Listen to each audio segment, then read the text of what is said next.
Hello friends, मैं माधुरी श्रीवास और आप देख रहे हैं बायोलॉजी बाय माधुरी श्रीवास हिंदी माध्यम चैनल। ओके, तो इसके पहले वीडियो में हम पढ़ रहे थे सेल वॉल। ठीक है, सेल चैप्टर से हम लोग सेल वॉल तक पहुंचे हैं और हमें सेल चैप्टर से बाकी सारे ही ऑर्गेनेल्स गेट टू गेट एक के बाद एक हमें पढ़ने हैं, क्लियर करने। ठीक है, तो हम सेल वॉल में पार्ट 3 में पहुंचे हैं। आज हम पढ़ेंगे सेल वॉल का पार्ट 3। पार्ट फर्स्ट हमने देख लिया, पार्ट सेकेंड हमने देख लिया। देखिए, जो व्यूवर्स नए हैं वो मेरी पिछले वीडियोस को जाके देख सकते हैं कि हमने पार्ट 1 और पार्ट 2 में क्या पढ़ा। ठीक है, तो मैं थोड़ा सा बता दूं कि इसके पिछले वीडियो में हमने पढ़ा middle lamella, primary wall, secondary wall, उसको हमने क्लियर किया। उसके बाद फोर्थ आता है टर्सरी वॉल और फिफ्थ आता है प्लाज्मोडेस्माटा। ठीक है, तो आइए देखते हैं प्लाज्मोडेस्माटा। ठीक है, इसमें 3 पॉइंट है जो हमें याद रखनी है। ये जो टर्सरी वॉल है ये सभी प्लांट्स में नहीं पाई जाती, ये क्या होती है, बहुत ही रेयर होती है। ठीक है, मैंने यहाँ लिख दिया, ये पॉइंट आपको याद रखनी है कि रेयर होती है, बहुत ही कम प्लांट्स में। अब सवाल ये उठता है कि कम में तो पाई जाती है लेकिन किस प्लांट में पाई जाती है ना।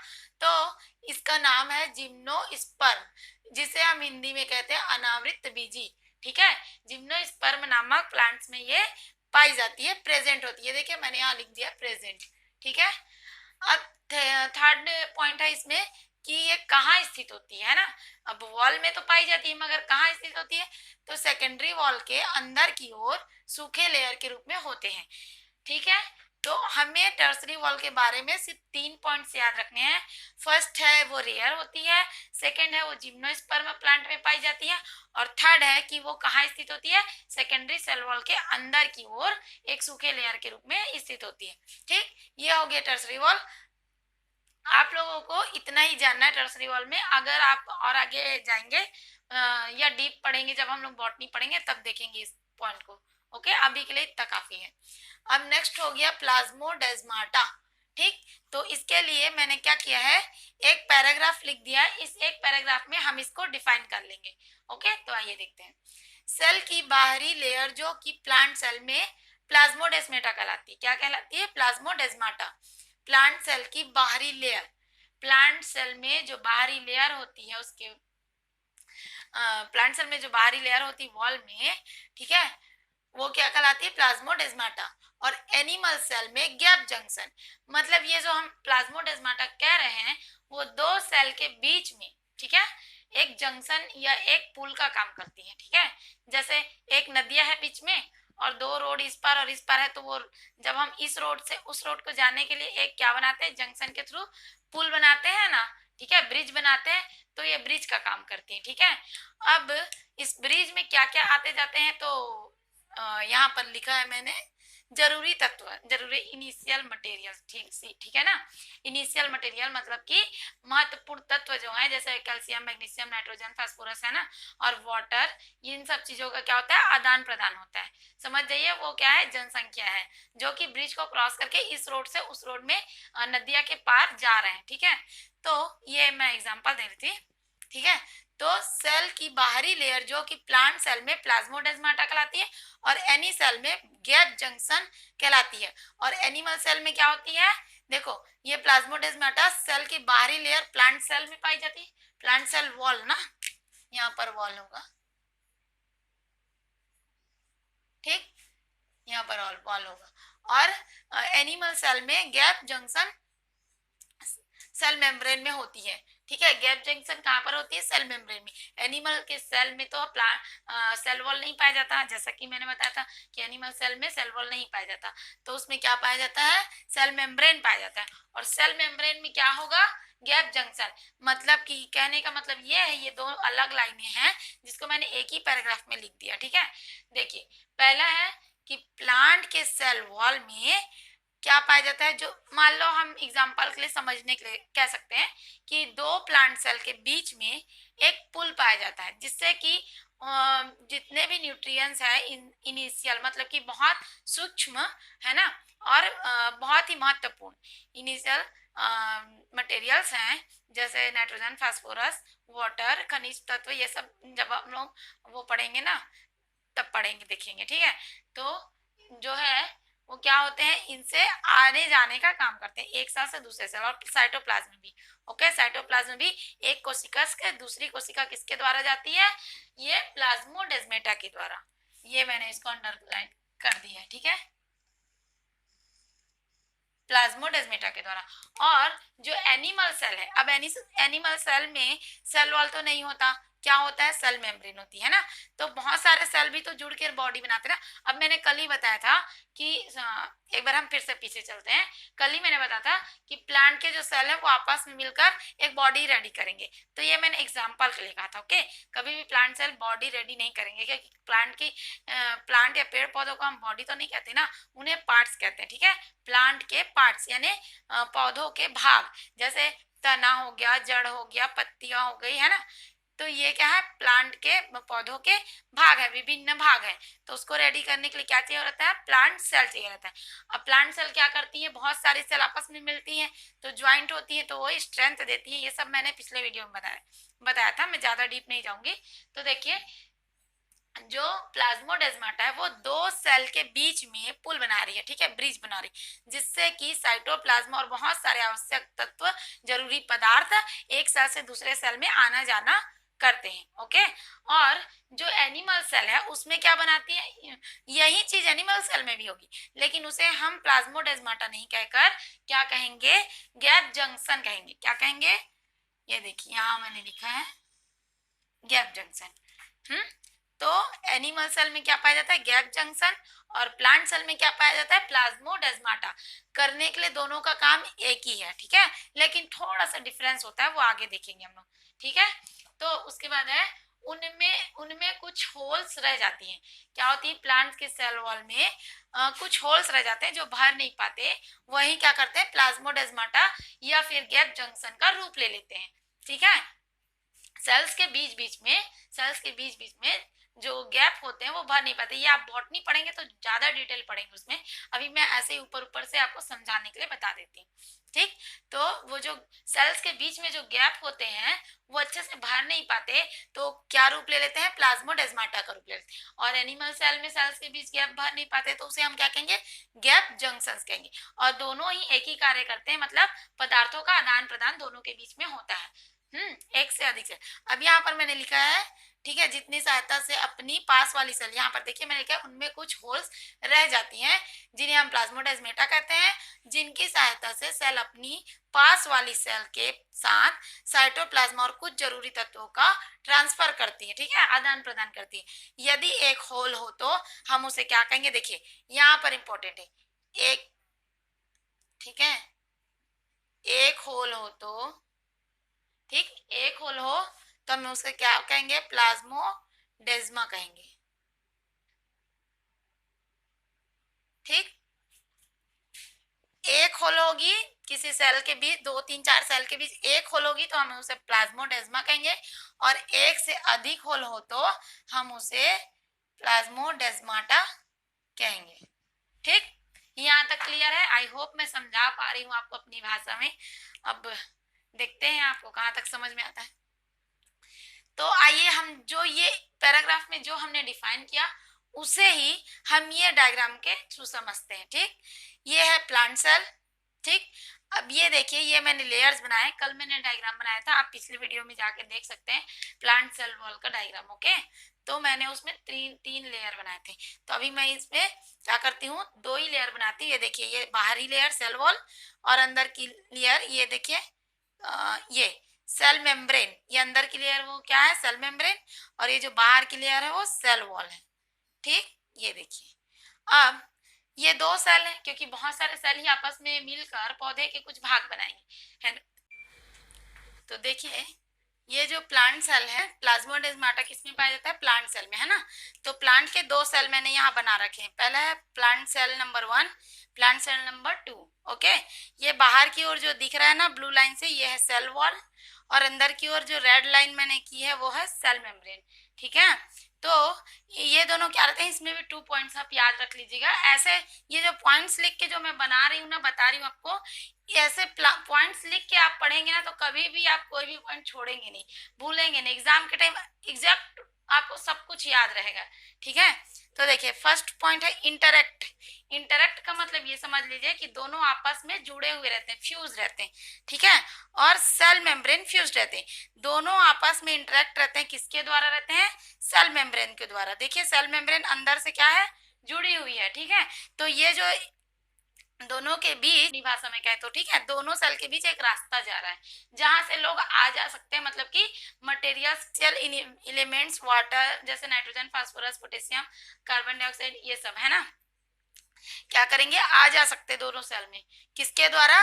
प्लाज्मोडेस्माटा के द्वारा, ठीक है। तो प्लाज्मोडेस्माटा किसे कहेंगे? जिसमें सेल वॉल के साथ अंदर की जो सेल मेम्ब्रेन है वो भी आपस में फ्यूज्ड हो, जुड़ी हो, ठीक है। तो ये हो गया प्लाज्मोडेस्माटा। अब आइए देखते हैं कि ये गैप जंक्शन। गैप जंक्शन किस में पाया जाता है? एनिमल सेल में पाया जाता है, ठीक है। तो एनिमल सेल में क्या होती है? वॉल तो होती नहीं, सिर्फ मेम्ब्रेन होती है। तो ये देखिए ये बहुत सारे सेल बना रखे हैं मैंने, ठीक है। ये सेल है। अब सेल के बाहरी में क्या है? ये सेल वॉल है, सॉरी सेल मेम्ब्रेन है, ठीक है। ये सेल मेम्ब्रेन है और ये सेल है। अब अंदर में इसके भी मटेरियल है, इनका भी कुछ तो इधर से उधर आना जाना होता होगा, है ना। तो आने जाने के लिए ये सेल मेम्ब्रेन तो आपस में नहीं जुड़े हैं, इसमें क्या होते हैं? चैनल्स बने होते हैं। इसमें भी 2 पॉइंट्स है। ये देखिए, ये पहले आपको याद रखना है, सेल मेम्ब्रेन जुड़े नहीं होते। देखिए इसमें सेल मेम्ब्रेन के आपस में जुड़े हैं? नहीं जुड़े हैं ना। इसमें क्या होता है? चैनल्स। चैनल्स के जैसे होती हैं। क्या होती है? चैनल्स के जैसे ऐसे लाइनें होती हैं और जो अंदर की ओर जाती हैं ऐसे, ठीक है। ये अंदर की ओर चैनल्स जाएंगी पतली पतली, ठीक। और अगर इसे हम अल्ट्रा स्ट्रक्चर देखेंगे तो ये कुछ और ही दिखती है, उसको छोड़िए। अभी समझने के लिए ये स्ट्रक्चर काफी है आपके समझने के लिए कि अंदर एक चैनल जैसी होती है, ये लाइनें ऐसे ऐसे जाती हैं और एक दूसरे के मटेरियल्स या साइटोप्लाज्म पदार्थ जो है, जो भी बोल सकते हैं ना। अब जो अंदर में रहेंगी वही तो आना जाना करेंगी ना, बाहर की चीज तो नहीं कर सकती क्योंकि अंदर से जुड़े हुए हैं ये, है ना। तो इसमें ये तब हम इसे क्या कहते हैं? Gap cell junction, gap junction कहते हैं। सॉरी, यहाँ पर गैप जंक्शन, ठीक, गैप जंक्शन कहते हैं किसको? इसको। इसमें क्या होता है? सेल मेम्ब्रेन आपस में नहीं जुड़े होते। ये नहीं वर्ड को याद रख लीजिएगा। याद करने के लिए ये 2 पॉइंट्स बहुत इंपॉर्टेंट है।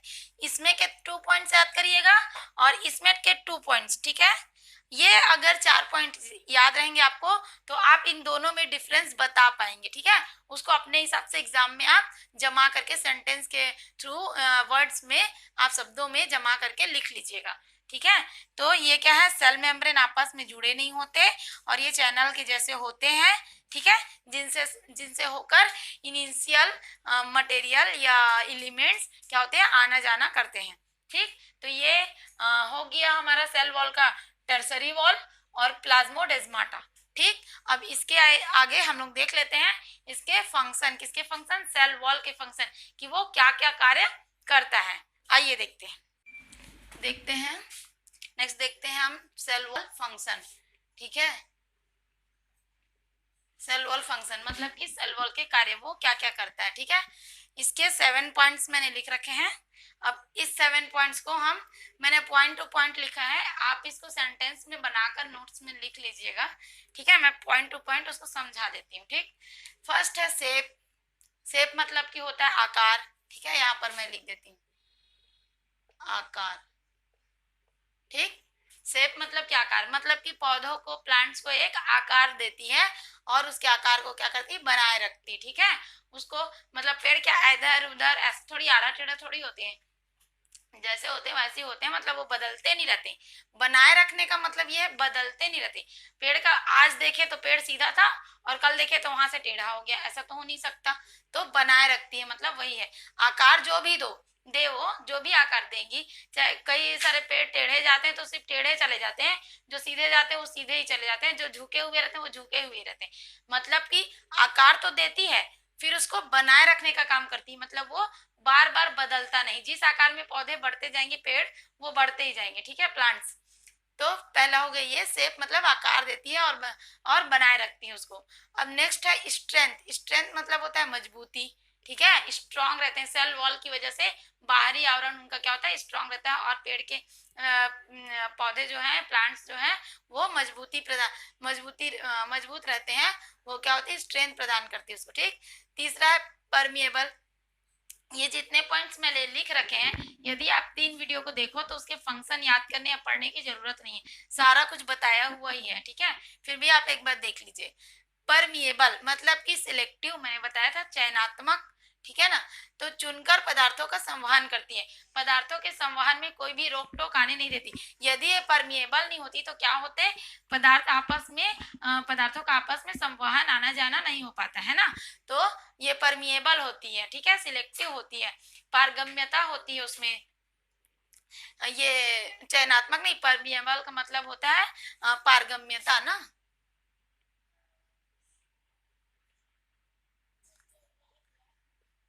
पारगम्यता, ठीक। सिलेक्टिव का मतलब चयनात्मक होता है, सॉरी, और ये परमिएबल का मतलब पारगम्यता। ठीक है, तो ये क्या होती है, पारगम्यता होती है, पारगम्य होती है, जो कि पदार्थों को आने जाने का, संवहन करने का कार्य करती है, उनमें बाधा नहीं बनती। ठीक, अब तीसरा चौथा है स्पेस। स्पेस मतलब क्या होता है, जगह या स्थान। ठीक है, तो देती है, मैंने लिख दिया, शॉर्ट में लिख दिया, स्पेस जगह या स्थान देती है, किनको, सेल ऑर्गन को।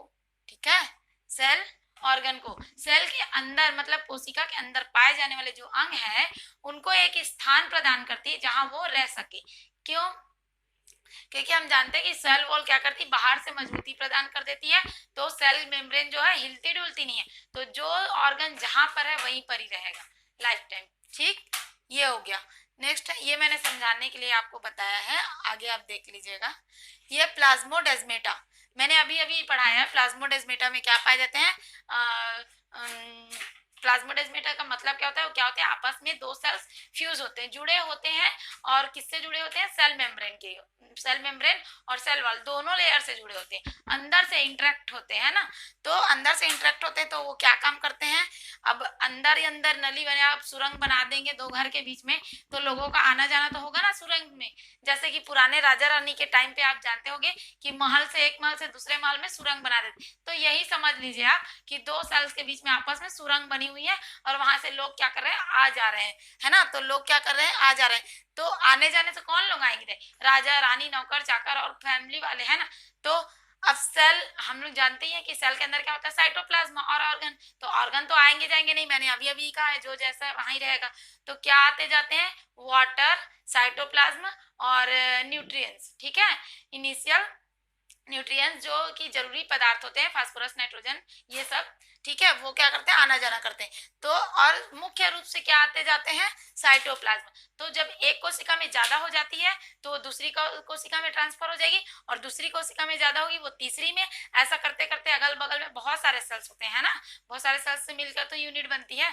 तो क्या होते हैं, बहुत सारे सेल आपस में साइटोप्लाज्म का आदान प्रदान करते रहते हैं, क्योंकि यदि एक ही सेल में उसका साइटोप्लाज्म, मान लो ज्यादा कार्बोहाइड्रेट या कुछ भी जमा हो जाए, जब हम ज्यादा खाना खा लेंगे और पेट से कहीं इंटेस्टाइन में नहीं गया खाना, तो क्या होगा, हमारा पेट फट जाएगा। हमारे पास भी तो है ना, जैसे हम खाना खाते तो जाता है स्टमक में, पेट में, पर उसके बाद वो इंटेस्टाइन में जाता है, फिर लार्ज इंटेस्टाइन में जाता है, ऐसा करते करते स्टेप बाय स्टेप जाता है। उसी तरह यदि एक सेल में साइटोप्लाज्म बहुत ज्यादा भर जाएगा तो वो क्या होगा, फट जाएगा, है ना। तो उसको, उसके साइटोप्लाज्म के लेवल को, ये देखो मैंने लिखा है, लेवल को मेंटेन करने के लिए क्या करती हैं वो, प्लाज्मोडेस्मेटा साइटोप्लाज्म के लेवल को मेंटेन करती हैं। कैसे, अब आपस में इंटरेक्ट होकर साइटोप्लाज्म का आना जाना, उनका एक सेल से दूसरे सेल, दूसरे से तीसरे, चौथे, पांचवे, ऐसे एक दूसरे से ज्वाइंट रहते हैं, इंटरेक्ट रहते हैं, और वो चलता रहता है। ठीक है, और 6 है प्रोटेक्ट, मतलब कि रक्षा करना। तो एक्सटर्नल इन्वायरमेंट से किसकी रक्षा करेंगे, पौधों या प्लांट्स की, एक्सटर्नल मतलब बाहरी वातावरण से, है ना। ये हो गया एक्सटर्नल मतलब बाहरी, और इन्वायरमेंट मतलब वातावरण। तो प्रोटेक्ट करते हैं किससे, बाहरी वातावरण से। तो बाहर में क्या है, गर्मी, बहुत ज्यादा गर्मी होती है तो हम लोग भी परेशान हो जाते हैं, तो पेड़ पौधों को भी तो लगता होगा ना, इसीलिए वो बाहरी, ऊपरी, उनका जो छाल रहता है, जो उनका सेल वॉल रहता है, जिसको हम हिंदी में अपनी भाषा में छाल भी बोलते हैं ना, वो क्या रहती है, निर्जीव रहती है। मैंने फर्स्ट वीडियो में बताया था, वो निर्जीव रहती है, और वो क्या करेगी, रक्षा करेगी, गर्मी को सह लेगी, है ना, क्योंकि पेड़ पौधे कपड़े तो पहनते नहीं है, तो क्या करिए वो कपड़े हैं, समझ जाइए आप, यही मान के चलिए कि पेड़ के कपड़े क्या है, सेल वॉल है, ठीक, अपनी भाषा में। तो ये देखिए गर्मी की रक्षा करेगी, ठंड से भी उसको बचाएगी, बारिश से भी उसको बचाएगी, है ना, और बैक्टीरिया जो बीमारी वाले हैं बैक्टीरिया उनसे बचाएगी, वायरस से, क्योंकि बैक्टीरिया वायरस बाहरी इंजुरीज, बाहरी किसी चीज, अब कोई चीज पेड़ के ऊपर जाके टकरा गई, मान लो गाड़ी, हमेशा हम लोग देखते रहते हैं एक्सीडेंट होता रहता है ना, मान लो गाड़ी जाके पेड़ में टकरा गई, तो पेड़ को तो डैमेज होगा, लेकिन उसको रोकेगा कौन, जितना रोक सकेगा उतना उसके सेल वॉल जो है वो बाहरी कवर जो है वो उसको डैमेज होने से रोकेगा, तो इसी को कह रहे हैं प्रोटेक्ट करती है, ठीक है। अब नेक्स्ट है पैक्टिन मटेरियल के द्वारा वाटर को ऑब्जॉर्ब या अवशोषण करती है। देखो मैंने बताया था कि सेल वॉल के लेयर्स में पैक्टिन एक ऐसा लेयर भी है जो पैक्टिन से बना होता है ना, बताया था, आप देख लीजिएगा पिछले वीडियो में जाके, ठीक, बताया था लेयर्स पैक्टिन से भी बनते हैं, हेमीसेल्यूलोज, सेल्यूलोज, पैक्टिन से लेयर बने होते हैं, तो उसमें जो पैक्टिन मटेरियल होता है, पदार्थ होता है, वो क्या करता है, वाटर को ऑब्जर्व करता है, मतलब अपनी ओर खींचता है, अपनी ओर अवशोषित करता है, अवशोषण करता है, ठीक है, अवशोषण करने का क्या करता है, काम करता है। तो ये हो गया हमारा सेल वॉल आज कंप्लीट, ठीक है। नेक्स्ट वीडियो में हम सेल मेम्ब्रेन के बारे में पढ़ेंगे, ठीक। अब आशा करती हूँ कि मैं आपको समझा पाई हूँ कि सेल वॉल क्या है, और आपने यदि ये फर्स्ट वीडियो देखा होगा तो प्लीज जाकर आप सेल वॉल के और भी जो वीडियोस हैं, 3 वीडियोस हैं, वो तीनों को पार्ट 1, पार्ट 2, पार्ट 3 आप देख लीजिए, ताकि आपको ये सेल वॉल कॉन्सेप्ट जो है क्लियर हो सके। ओके, तो आशा करती हूँ दोस्तों कि आपको समझ आया हो, और आप मेरे चैनल को, अगर आपको ये वीडियो पसंद आते हो तो प्लीज आप लाइक करें, मेरे चैनल को सब्सक्राइब करें, और अपने दोस्तों के साथ शेयर करना बिल्कुल ना भूलें, क्योंकि उनको भी पढ़ने में थोड़ी हेल्प मिल जाएगी, ठीक है। तो थैंक यू, बाय बाय।